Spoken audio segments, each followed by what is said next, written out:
In 55 BCE, Crassus set sail with the aim of reaching the eastern lands. He docked on the coast of the Aegean and made his way to Syria via Galatia. Upon arriving in Syria, he deposed Gabinius, the former governor, and took control. Crassus, using his personal wealth, swiftly raised an army of 35,000 legionnaires, 4,000 cavalry, and 4,000 light infantry, bringing the total force to 43,000 men. With preparations complete, Crassus marched his large army out of Antioch, soon reaching the Euphrates, where he built a bridge and led his troops into Parthian territory. By violating the agreement previously made between Pompey and Phraates, Crassus officially ignited the conflict between the two powers. Crassus divided his army and sent each division towards different cities. Initially, a few towns surrendered quickly, but the Romans soon encountered resistance from the inhabitants of Osroene. The city of Apollonius put up a fierce resistance, killing about 100 Roman soldiers. Upon hearing of this, Crassus marched the bulk of his forces towards Apollonius, besieged it, and after a brief battle, captured and looted the city. Talaminus Silices, the king of Osroene and an ally of the Parthians, hastened with his forces to confront the Roman invaders. In the ensuing battle, the Romans easily emerged victorious. Silices retreated to the Parthian capital with his remaining troops to inform his king of the Roman invasion. Following this victory, the Romans continued their advance and reached the city of Zenodotium. The inhabitants of Zenodotium fiercely resisted, killing many Romans, but were eventually subdued. To punish them and set an example, Crassus ordered the city to be plundered and its homes burned to the ground. As winter set in, the Roman campaign in Osroene came to a halt. Crassus left 7,000 men to guard the conquered territories and returned to Antioch for the winter. Meanwhile, Orodes II, the Parthian king of kings, was engaged in a civil war against his brother Mithridates III, who had taken refuge in Seleucia. Orodes dispatched his general Surena to bring an end to his brother's rebellion. Surena marched from Ctesiphon and besieged Seleucia. At the same time, Silices informed Orodes of the Roman invasion. The king immediately ordered his subjects to assemble an army, while dispatched a messenger to negotiate with Crassus in Syria. According to Plutarch, the Parthian envoys told Crassus, if the army had been sent out by the Roman people, it meant war without truce and without treaty.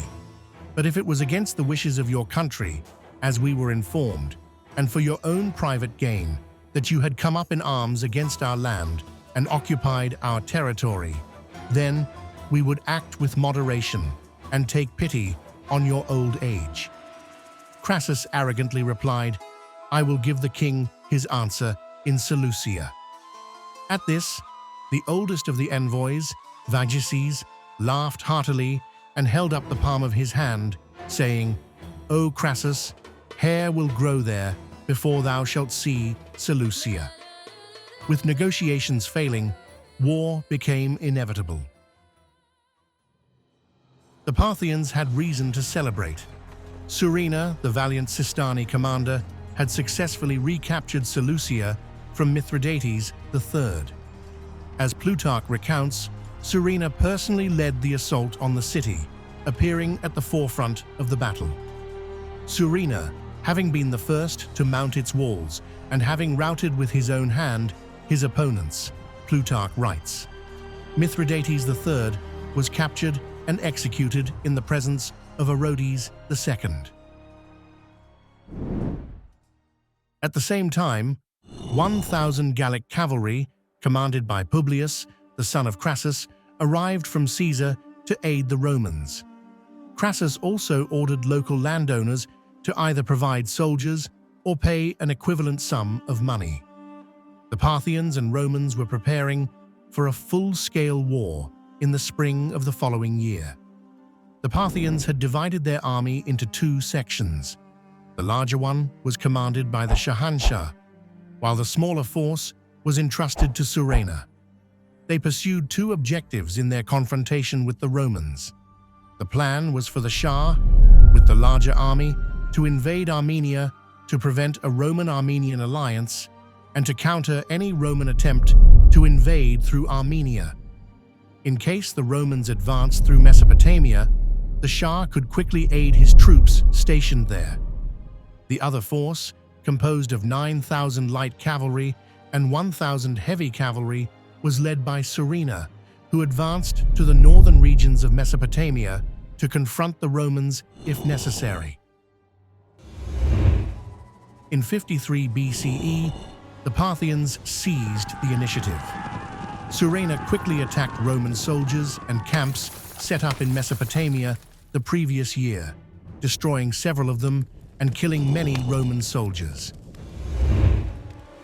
News of Parthian military operations reached the Roman camp in Syria, where survivors spread terrifying stories about their encounters with the Parthian cavalry, causing fear and weakening Roman morale.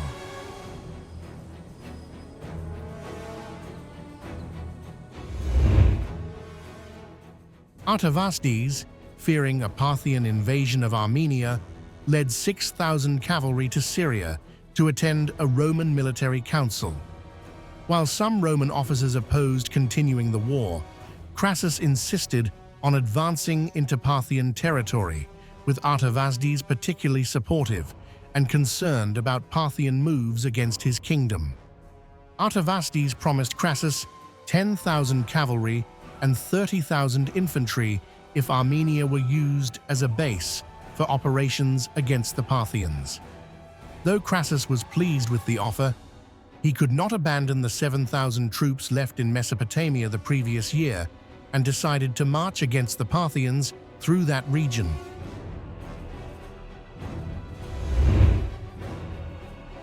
The Roman army set out from Antioch again, crossing the Euphrates using the same bridge they had built the previous year. Crassus immediately ordered the bridge's destruction to prevent his soldiers from considering retreat. Roman scouts reported no sign of the enemy, but found tracks of retreating horses. Believing the Parthians had fled, the Romans were pleased, but some commanders suggested halting to gather reliable intelligence on the Parthian forces. However, Crassus, eager to surprise the Parthians and seize the initiative, ignored these suggestions. At this time, several Arab tribes of Mesopotamia joined the Roman camp. Their leader, Ariamnes, who had previously served Pompey, agreed to guide the Romans through the deserts of Mesopotamia. Meanwhile, the other Parthian army, led by Orodes II, entered Armenia. A fierce battle ensued between the forces of Artavasdes and Orodes. After heavy fighting, the Parthians emerged victorious, and an agreement was reached between Orodes and Artavasdes. Orodes' son, Pacorus, was to marry Artavasdes' sister, weakening the Roman position by removing a key ally and depriving them of Armenian cavalry. Ariamnes guided the Romans in pursuit of the Parthians, leading them away from the riverbanks and into the scorching desert, exhausting the Roman soldiers. It was in this dire state that Crassus learned of the situation in Armenia and realized he could no longer count on Armenian support. Soon after, Ariamnes, who was secretly working for the Parthians, used an excuse to leave the Roman camp and abandon them in the burning desert of Osroene. Shortly after, the Roman scouts rushed back to Crassus, reporting that they had narrowly escaped an enemy force, which was closing in on them. Some suggested setting up camp to gather more intelligence on the Parthian army's size and strength, but Crassus and his son saw no reason to delay. The Roman army prepared for battle and hastened in their pursuit of the Parthians. On June 9th, 53 BCE, the Roman army under the command of Crassus reached the vicinity of the trading city of Carrhae. At this point, some Roman scouts who had barely escaped the Parthians informed Crassus about the enemy's position. Immediately, he ordered his troops to form a battle line. Initially, Crassus instructed them to spread out in a long line with gaps between the soldiers to reduce the risk of being encircled. However, he soon reconsidered and ordered the Romans to take a more secure square formation, continuing their advance cautiously. Not long after, the Parthian forces appeared on the horizon. To conceal their numbers from the Romans, Surena had the heavily armored cavalry form the front line, while the mounted archers took positions behind them. Additionally, to hide the grandeur of his army, Surena commanded the heavy cavalry to wear animal skin cloaks over their armor. Suddenly, at Surena's signal, the sound of war drums and the clamorous cries of the Parthians filled the air. Plutarch compares the sound of their war instruments to the roars of wild beasts and thunder, describing the immense fear that overtook the Roman ranks. At that moment, Surena ordered the heavy cavalry to reveal their armor by removing the cloaks. The Romans were stunned, and the light reflected off the Parthians' gleaming armor temporarily blinded them. Supported by the mounted archers, the Parthian heavy cavalry aimed to shatter the Roman lines. The Parthian cataphracts charged into the enemy ranks, hoping to break them. Surena now realized that the Roman legionaries could not be defeated so easily. He ordered his heavy cavalry to pull back. Instead, he sent his mounted archers to encircle the Roman. Now encircled and under a relentless hail of arrows from the Parthians, Crassus ordered his lightly armed troops to advance and respond with their own volleys. As the Parthians moved out of range of the Roman arrows, they shot arrows back while in retreat, a tactic that would later be known in history as the Parthian shot. The Parthians inflicted heavy losses on the Roman light infantry, forcing them to retreat behind the legionaries for protection. The Parthians showered the Romans with arrows from all sides, putting them in a desperate situation. Plutarch writes that the Romans were paralyzed with fear and confusion. If they stood still, they were pierced by deadly and sharp arrows, and if they advanced to fight, it was clear that they were powerless against their fierce enemy. The nearer they got to the Parthians, the farther the Parthians retreated, all while continuing their heavy barrage of arrows. The Romans held out hope that the Parthians would soon run out of arrows and be forced into hand-to-hand combat. As a result, they stood their ground. This is when Surena demonstrated his strategic genius.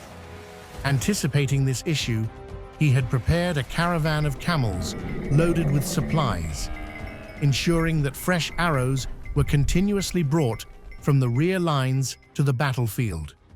This allowed the Parthians to continue their long-range assault indefinitely. Hearing this news, despair spread through the Roman camp. Crassus sent a messenger to his son, instructing him to act before the Parthians could encircle them again. He assigned Publius 1,300 cavalry, of which 1,000 were elite Gallic horsemen, along with 500 archers and 8 cohorts of heavy infantry, ordering him to break the encirclement. Seeing this, the Parthians began to retreat. The Romans, emboldened by what appeared to be a Parthian retreat, charged after them. Once the Roman strike force was far enough from the main body of the army, the Parthians suddenly turned, with the heavy cavalry joining the mounted archers in a decisive counterattack. The heavy cavalry took the center, while the mounted archers flanked the Romans.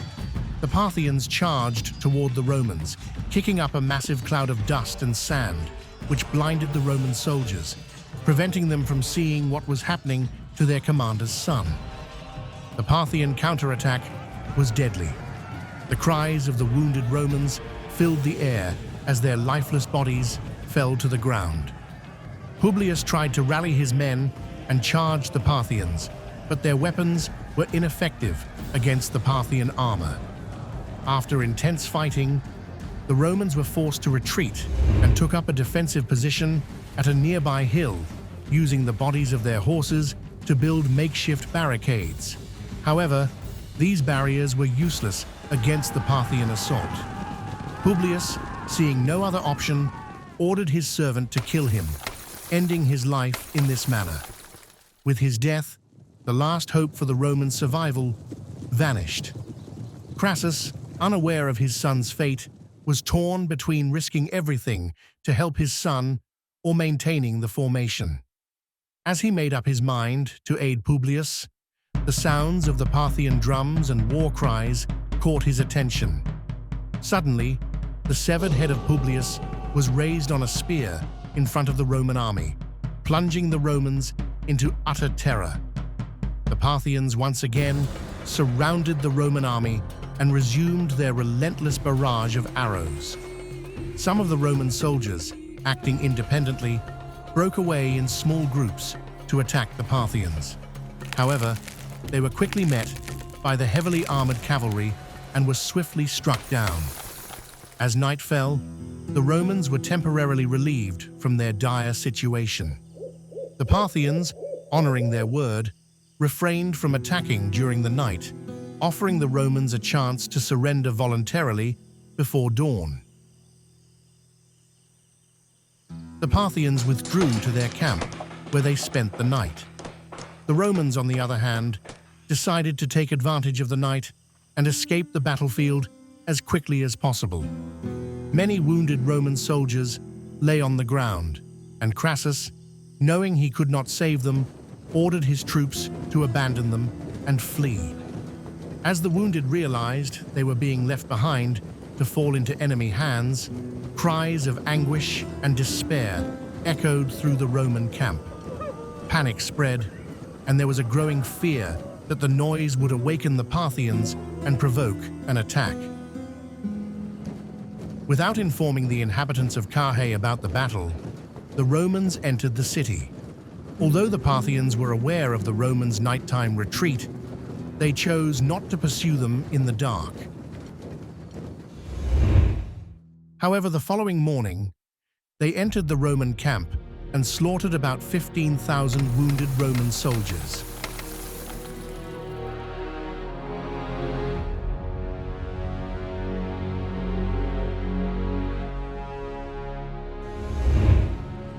Soon after, Surena, along with some of his soldiers, arrived near the city of Carrhae. A false message was delivered to him, claiming that Crassus and his commanders had fled, leaving only ordinary soldiers in the city. Surena, suspicious of this information, sent men to the city walls to call out Crassus's name and announce that the Parthians wished to negotiate. Once he confirmed that Crassus and his officers were indeed inside the city, Surena led his main forces to the gates. The Parthians demanded that the governor of the city surrender Crassus and his companions, bound in chains, or face dire consequences with no expectation of mercy. That night, Crassus, confident that the Parthians would not fight in the dark, attempted to escape the city with some of his companions. Each of the Roman officers and commanders chose different escape routes. Around 5,000 Romans, led by a commander named Octavius, took refuge in a mountainous area called Seneca. Crassus, betrayed by Andromachus, lost his way and wandered in the desert, but by chance, he came upon Octavius's forces nearby. Just as Crassus's troops were about to join Octavius, the Parthians appeared. The Romans positioned themselves at the base of a hill, and the Parthians launched a fierce attack. Seeing Crassus struggling in battle, Octavius moved his soldiers to support him. The Parthians, noticing the arrival of reinforcements, retreated. The Romans fortified their position on the high ground, where they were protected from the heavy cavalry, and the Parthian arrows had less impact. Surena, realizing that if things continued this way, the Romans might use the cover of night to escape for good, decided to send some prisoners under the pretense of peace negotiations to the Romans. Crassus, unwilling to negotiate, was pressured by his soldiers and officers to agree. Reluctantly, he left the Roman lines and approached the Parthians. Surena, seeing Crassus on foot, remarked, "How can it be that the commander of the Romans is on foot while we are on horseback?" He ordered a horse to be brought for Crassus, claiming that negotiations could only proceed before the king, and that an agreement needed to be written. Crassus was mounted on a horse, and the Parthians led him forward. When Octavius saw this, he considered it an insult to Roman dignity and rushed down the hill, seizing the reins of Crassus's horse. Petronius grabbed the other side, and the Roman soldiers surrounded the horse, pressing in on Crassus from all sides. Tensions escalated, and in the ensuing chaos, Octavius drew a dagger and killed one of the Parthians. In retaliation, a Parthian officer killed Octavius, and a full-blown fight erupted. Amid the clash, a Parthian named Pomaxerthas attacked and killed Crassus.